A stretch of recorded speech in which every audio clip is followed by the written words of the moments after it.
माझ्याकडून थोड्या प्रश्न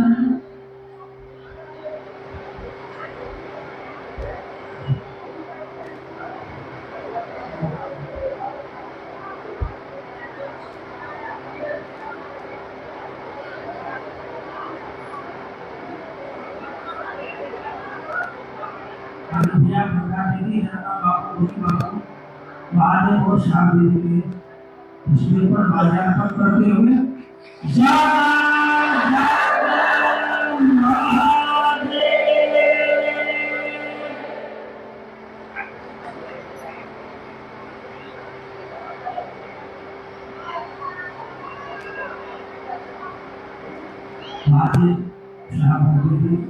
हमारे आदर सुनाए होंगे उनकी परंपरा को देखा माल्यार्पण करते हुए आपको शुक्रिया।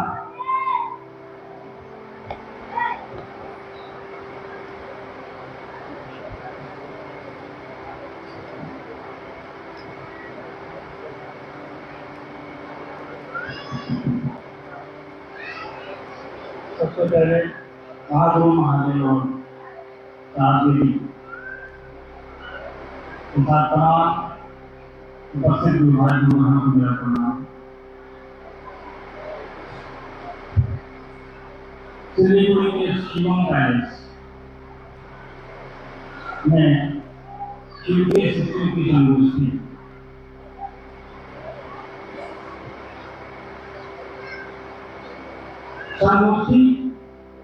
का मतलब होता है आपस में बातचीत करना, उस कार्य के प्रति जिस कार्य में हम और आप चल रहे हैं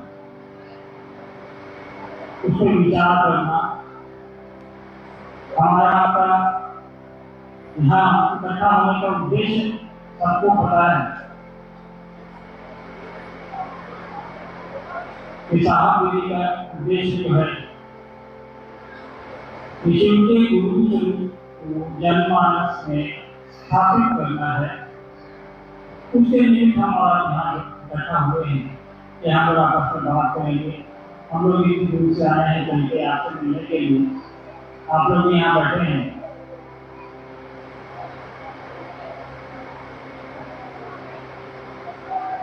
आज जहाँ मैं रुका हुआ वहाँ गुरु भाई ने मुझे कहा कि भैया यहाँ तो आपको बहुत गर्मी लग रही होगी। मैंने कहा भाई आप गर्मी तो है, लेकिन साहब का जो उद्देश्य है और दीदी का जो उद्देश्य है उस उद्देश्य के सामने ऐसी गर्मी और कड़ाके की ठंड की कोई मायने नहीं होते। क्योंकि मैंने बचपन से देखा है, मुझको यह सौभाग्य प्राप्त है कि साहब का मैं पुत्र हूँ। बचपन से मैंने देखा है साहब का शिव के प्रति समर्पण, देवी का गुरु कार्य के प्रति समर्पण। मैंने वो समय भी देखा है। अब तो बहुत सी सुविधाएं हैं हम लोगों के पास, हवाई जहाज है, ट्रेन में एसी मिल जाता है, लोगों के पास अपनी गाड़ियां हैं। समय बदल चुका है, बहुत सारी व्यवस्थाएं बदल चुकी हैं। मोबाइल फोन आ गया है, मोबाइल से हम लोग बात कर लेते हैं। उस समय टेलीफोन हुआ करता था, वो भी उसके घरों में होता था, टीवी भी कुछ घरों में होता था। उस दौर को मैंने देखा है। उस दौर में साहब देवी ने शिव की चर्चा शुरू की घर से बाहर 80 के दशक में। 80 के दशक में मैं छोटा ही था, बहुत ही छोटा बहुत ही छोटा था।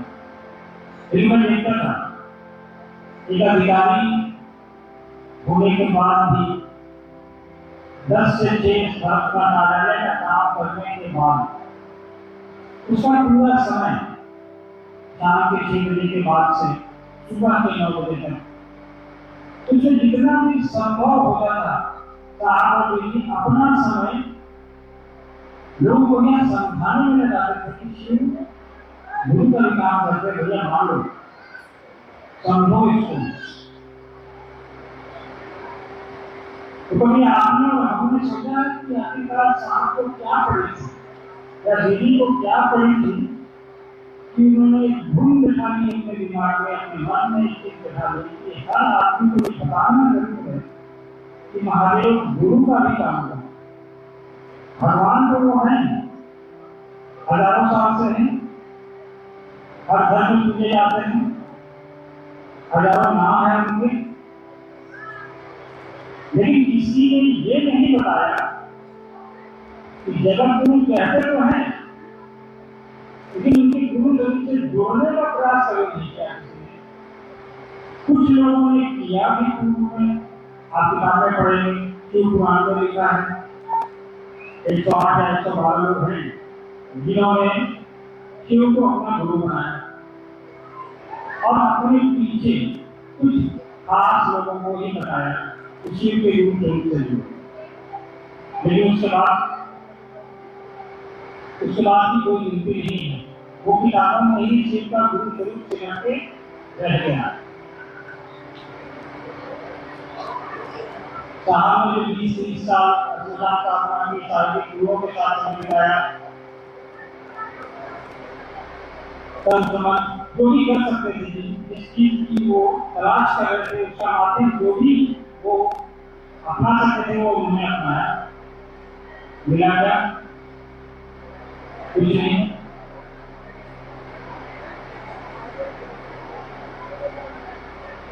साहब ने तो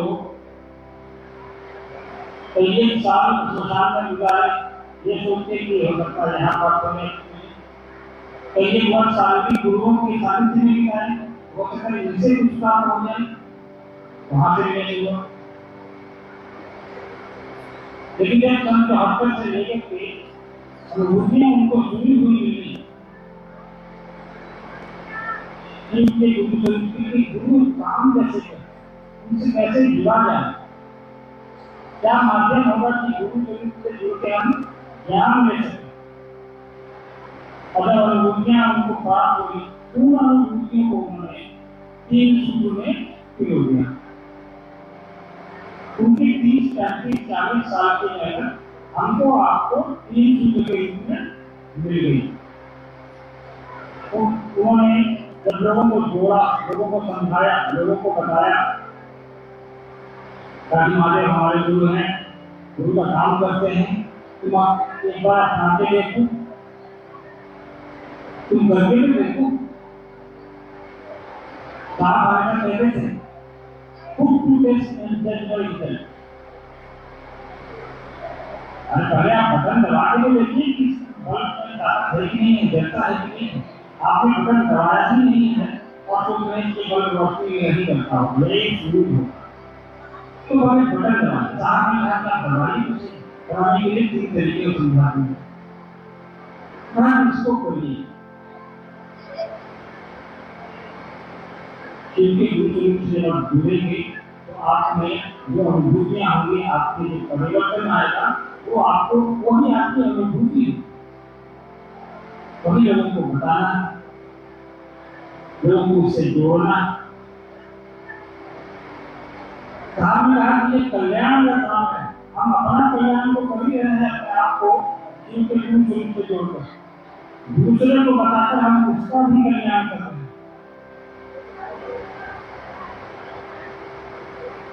कई लोग कहते भी हैं कि हम तो गुरु से जुड़े हैं, हम भगवान की पूजा करते हैं। आपने कहा किस भगवान की पूजा करते रहिए, आप क्या खाते हैं खाते रहिए, क्या पहनते हैं पहनते रहिए, आप किस धर्म से हैं कोई मतलब नहीं है, आप किस जाति से हैं कोई मतलब नहीं है, आप किस रंग के हैं कोई मतलब नहीं है, आप हवाई जहाज चलाते हैं कोई मतलब नहीं है, आप रिक्शा चलाते हैं कोई मतलब नहीं है। साहब ने कहा कि शिव का शिष्य होने की पात्रता हर वो इंसान रखता है जो धरती पर आया है। कोई बंदिश नहीं, कोई वर्जना नहीं। साहब ने कहा कि बंदिश और वर्जना की इसे जगह ही नहीं, क्योंकि वो तो संपूर्ण विश्व का भगवान है, संपूर्ण विश्व का देवता है, संपूर्ण जगत का गुरु है। तो जो जगत गुरु होगा उससे ये सभी बराबर होगा।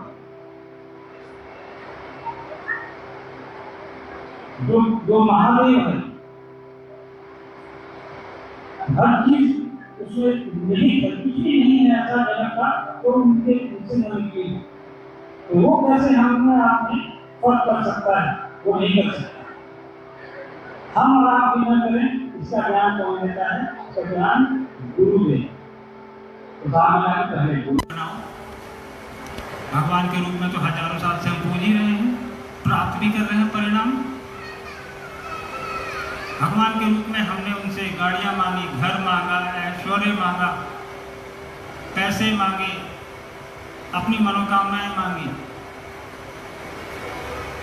सब कुछ आपको हमको मिलता आया है आज तक, लेकिन उसका इस्तेमाल कैसे हो, उसका ज्ञान हम लोगों ने नहीं मांगा उनसे।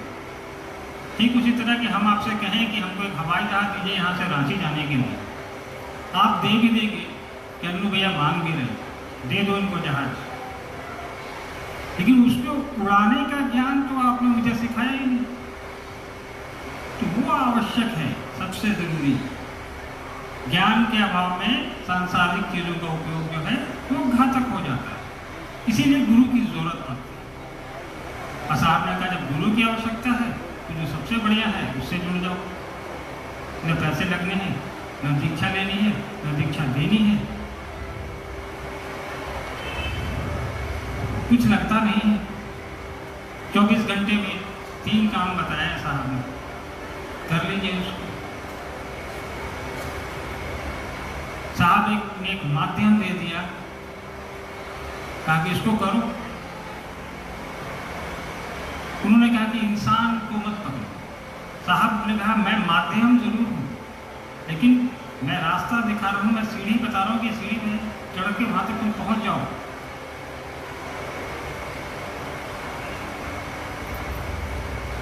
मार्गदर्शक वो है। साहब ने तो मैं वो उस जगह पर था जो गुरु भाई ने मुझे कहा कि भैया गर्मी लग रही थी, इसको मैं थोड़ा कंक्लूड कर दूँ। तो मैंने देखा है साहब को और दीदी को, हम लोग भी छोटे थे उस टाइम, कि गाँव में ट्रैक्टर में बैठ के, ट्रैक्टर की ट्रॉली में बैठ के, किसी के घर के दरवाजे पर बैठ के, नदी पैदल पार करके 50-50 लोगों का खाना दीदी अकेले बनाते थे और लोगों को खिलाते थे। इसके पीछे क्या उद्देश्य हो सकता है? कभी सोचा हमने आपने? अगर पैसा कमाना उद्देश्य होता साहब का तो वो एक फर्स्ट क्लास 1 नौकरी में थे, करोड़ों रुपए उनको रिश्वत में मिल जाते। उन्होंने पूरी जिंदगी किसी का पान नहीं खाया और पूरी नौकरी पूरी ईमानदारी के साथ की। दीदी एक राज परिवार की बेटी, न शादी के पहले दिक्कत थी, न शादी के बाद दिक्कत थी, फिर भी वो गुरु भाइयों की सेवा सत्कार में लगी रहती थी कि काश कैसे वो शिव को अपना गुरु बना। तो जन कल्याण की भावना कि हम जुड़ के जो प्राप्त कर रहे हैं वो दूसरा भी करे, इस मानसिकता के साथ साहब और दीदी ने काम शुरू किया। ये मैंने बचपन से देखा है। अब तो साहब और दीदी शरीर में नहीं है, लेकिन जितना भी उनको करते देखा वो कल्पनीय है, उसको आप भूल नहीं सकते, उसको आप नजरअंदाज भी नहीं कर सकते। साहब ने तो अकेले शुरुआत की, दीदी को जोड़ा, हम लोगों को जोड़ा, आप लोगों को जोड़ा, और आज कितने लोग हो गए? हमारी जानकारी में हिंदुस्तान के कम से कम 10 देशों में हमारे आपके गुरु भाई गुरु बहन मौजूद हैं। हिंदुस्तान का कोई ऐसा राज्य नहीं है जहाँ पे शिव को गुरु मानने वाले लोग नहीं हैं। ऐसा क्यों? एक अकेले शख्स ने करोड़ों लोगों को जोड़ दिया। कुछ न कुछ तो लोगों को अनुभूत हुआ ही होगा, कुछ न कुछ तो प्राप्त हुआ ही होगा, तभी इतने लोगों ने गुरु स्वरूप को अपनाया, शिव के साहब की बातों पर अमल किया, साहब ने जो तरीका बताया उसको अपनाया, उसको समझने की चेष्टा की, प्रयास किया कि उसको आत्मसात करें अपने अंदर। साहब ने जितनी सरल भाषा में लोगों को समझा दिया, शायद विश्व में कोई ऐसा नहीं है मेरी समझ में आध्यात्मिक इंसान जिसने बिल्कुल सरल भाषा में लोगों को शिव से, उसके गुरु स्वरूप से जोड़ दिया। अव्वल तो शिव के गुरु स्वरूप से किसी ने आज तक जोड़ा ही नहीं जनमानस को। साहब ने शुरुआत की और उसका परिणाम दिख रहा है। आज शिवम पैलेस में आप 3000 लोग, 4000 लोग बैठे हैं, अपना समय निकाल कर आए हैं, अपना पैसा लगा कर आए हैं, अपने बच्चों को घर पे छोड़ के आए हैं, अपने माँ बाप को घर पे छोड़ के आए हैं, अपना ऑफिस छोड़ के आए हैं, कोई अपना बिजनेस छोड़ के आया होगा। क्यों? आपको यहाँ आने के लिए किसी ने पैसे नहीं दिए, आपने पैसे लगाए हैं। क्यों लगाए? कुछ ना कुछ तो आपको अनुभूत हुआ होगा। कोई एक ऐसा आदमी बताए जिसको यहाँ के आयोजक ने कहा हो कि भाई तुम आओ, तुमको 200 रुपये देंगे हम। कोई है एक आदमी हाथ में? नहीं है ना।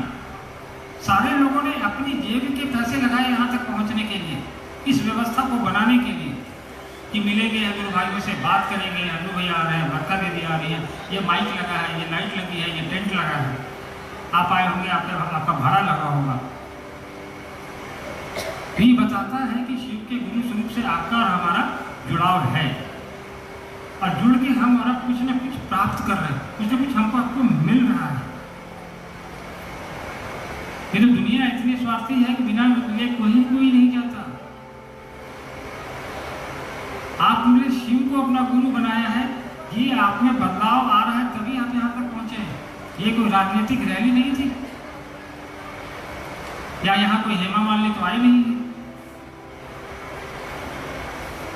ये आपका स्वपूत, आपका स्वभाव, आपका मन आपको खींचकर यहाँ तक ले आया, आपको मजबूर किया कि नहीं हमको चलना है वहाँ। गुरु भाई गुरु बहन आएंगे, उनसे मिलेंगे, उनसे बात करेंगे, महादेव की चर्चा होगी, साहब दीदी की बात होगी। तो अब हमारा आपका जो उद्देश्य है वो साहब दीदी का उद्देश्य दोनों का एक ही। साहब और दीदी शरीर में भले ना हो, लेकिन उनका जो उद्देश्य है उसको चलाने की जिम्मेवारी तो हमारी आपकी अब और बढ़ जाती है।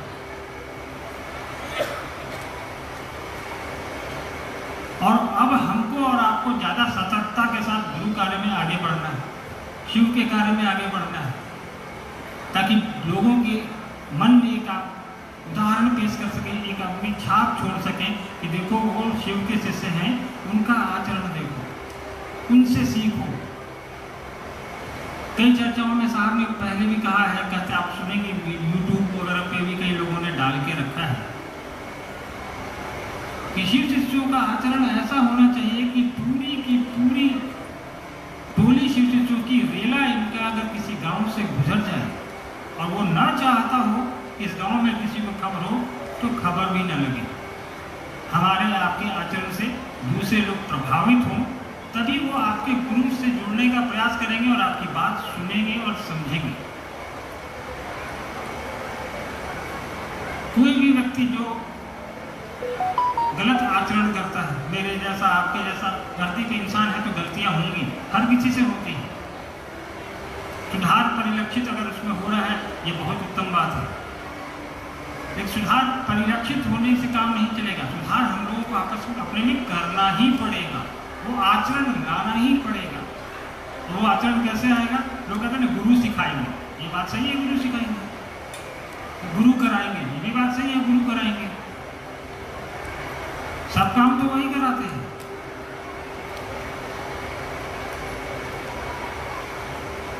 साहब जब शरीर में थे तो एक महिला ने, गुरु बहन ने कहा कि साहब गुरु कार्य नहीं हो पा रहा।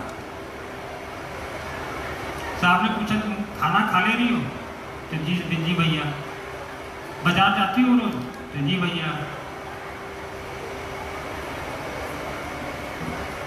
कपड़े खरीद लेती हो? तो जी भैया। बोले सब काम हो रहा है, सिर्फ यही काम नहीं हो रहा। इसके पीछे मंथन करने की जरूरत है कि हम और आप सारा काम जो कर रहे हैं उसमें आप गुरु की चाह नहीं देख रहे, गुरु का काम नहीं हो रहा है। ये हमारे और आपके मन को स्थिर किए बिना नहीं होगा। जब तक हमारा आपका जुड़ाव गुरु स्वरूप से उनके नहीं होगा, 3 सूत्र ईमानदारी से हम और आप नहीं करेंगे, तब तक नहीं होगा। कई लोग कहते हैं कि भैया 3 सूत्र नहीं हो पाता है, 108 बार नमः शिवाय नहीं कर पाते। साहब ने उसका भी निचोड़ दिया। हमने कहा ना कि साहब ने इस पूरी विधा को इतना हल्का कर दिया, इतना सरल कर दिया, इतना सुलभ कर दिया कि कोई भी आदमी कर सकता है। 108 बार लोग कई लोग नहीं हो पाता। साहब ने कहा टुकड़े में करो, 24 घंटा में 108 बार करो। एक बार में नहीं होता, एक बार में 10 बार कर लो, एक बार में 2 बार कर लो, एक बार में 5 बार कर लो। तो तोड़ तोड़ के टुकड़ों में करने की भी विधा साहब ने बता दी। अब क्या किया जाए?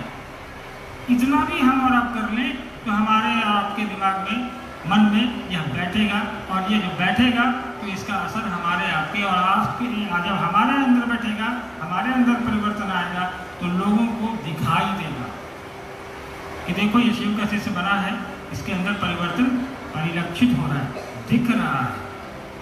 ये जरूरी है। हम आप यहाँ बैठे हैं, अभी मैं आ रहा था, अभी जब कार्यक्रम यह शुरू होने वाला था, थोड़ी देर बिजली कटी हुई थी। जितना शोर अभी मैं माइक से बोलने से नहीं हो रहा है, उससे ज़्यादा शोर यहाँ बैठे लोग कर रहे थे बगैर माइक के।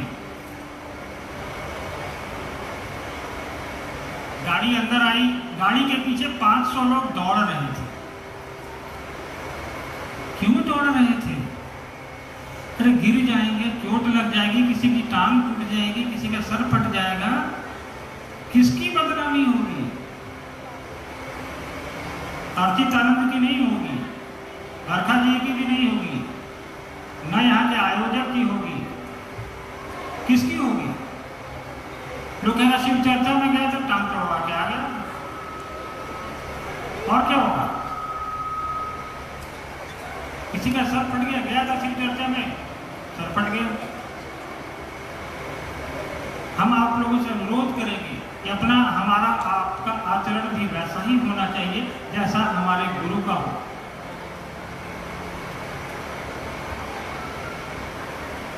गुरु अपने शिष्य को अपने जैसा बनाता है,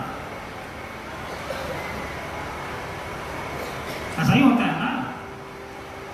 ज्ञान में, ज्ञान देता है शिक्षक अगर, तो अपने चेला को क्या बनाता है? अपने जैसा बनाएगा। आप कुश्ती पहलवानी करने वाले के पास जाएंगे तो वो आपको क्रिकेटर नहीं बनाएगा, वो पहलवान ही बनाएगा। आप महादेव से जुड़ने के लिए हम और आप इकट्ठा हुए हैं, तो उससे जुड़ने की जो विधा साहब ने दी है उसको अपनाएंगे तो गुरु अपने जैसा शिष्य को बनाता है। तो ये हमारे आपके आचरण में परिलक्षित होना चाहिए, दिखना चाहिए। हमारे आपके आचरण से किसी को कष्ट न हो, किसी को परेशानी न हो, तब ज़्यादा आनंद आएगा लोगों को शिव के गुरु स्वरूप से जोड़ने में। अभी बरखा जी आएंगे आप लोग के बीच, बात करेंगे। मैं तो ज़्यादा बोलता नहीं, लेकिन बोल के जो उनको लगता समय भी ज़्यादा ले लिया आप लोगों का मैंने। मैं व्यवस्था जनित बातें करता हूँ ज़्यादातर। हम लोग सिल्लीगुड़ी आए हैं, आप लोगों से मिलने आए हैं। संगोष्ठी साहब की 2011 में हुई थी यहाँ पे, मुझे लगता है किसी स्टेडियम में हुई थी। कहाँ हुई थी? इंडोर स्टेडियम में हुई थी, हाँ, वो रेलवे वाले में। उसके बाद बरखा जी की एक संगोष्ठी हुई है। आज हम लोग आप लोगों से मुलाकात कर रहे हैं, ये भी एक संगोष्ठी ही है। साहब की बनाई व्यवस्था है ये। साहब की और दीदी की ये बगिया है जो शिव शिष्यों से भरी पड़ी है। इसको हम लोगों को ठीक रखना है, इसको आगे बढ़ाना है और सुंदर बनाना है। ऐसा करके जाना है कि सिल्लीगुड़ी में अगली बैठक न हो, अगला कार्यक्रम हो, किसी बड़े मैदान में हो, इस उम्मीद के साथ कि ज़्यादा से ज़्यादा लोग तक आप अपने गुरु की बात पहुंचा पाएंगे, साहब और दीदी का संदेश पहुंचा पाएंगे। इस मनोभाव के साथ यहाँ से जाएंगे आप लोग तो ज़्यादा जुड़ पाएंगे गुरु से और ज़्यादा लोगों को जोड़ भी पाएंगे। हम लोग रांची में रहते हैं जहाँ साहब रहते थे, आज भी रहते हैं साहब वहाँ, बस शरीर में नहीं है। पहले साहब वहाँ एक घर है ऊपर, उसमें रहते थे, अब तो साहब करोड़ों लोगों के घरों में रहते हैं, करोड़ों लोगों के दिल में रहते हैं, उनके दिमाग में रहते हैं। बस उनको समझने की ज़रूरत है, उनके प्रयास को सार्थक करने की ज़रूरत है। जो उनका उद्देश्य था उसको पूरा करने में उनकी और दीदी की जो कोशिश रही है उसको पूरा करने में हम और आप तन मन से जुट जाएं। यही हमारा आपका साहब और दीदी के कर्तव्य के प्रति और उनके प्रति एक हमारा स्नेह, प्यार और श्रद्धांजलि भी होगी। इस हॉल में उपस्थित तमाम लोगों से यह कहते हुए मैं विदा लेना चाहूँगा कि अब तो हम लोग आए हैं, आप लोग का भी स्वागत है रांची में।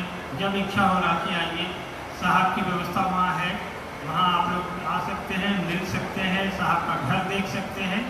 प्रतिदिन वहाँ पे लोग आते हैं, बाहर से 200, 300, 400 लोग आते हैं। साहब का जो घर है ऊपर उसमें मिलते हैं, वहाँ प्रतिदिन चर्चा होती है। सोमवार को छोड़ के आप लोग का को मैं अपनी तरफ से निमंत्रित करता हूँ कि आप लोग कभी भी आके आएँ तो वहाँ ऊपर में ज़रूर आएँ। मुझे अनुमति दे, आप सभी को मेरा प्रणाम।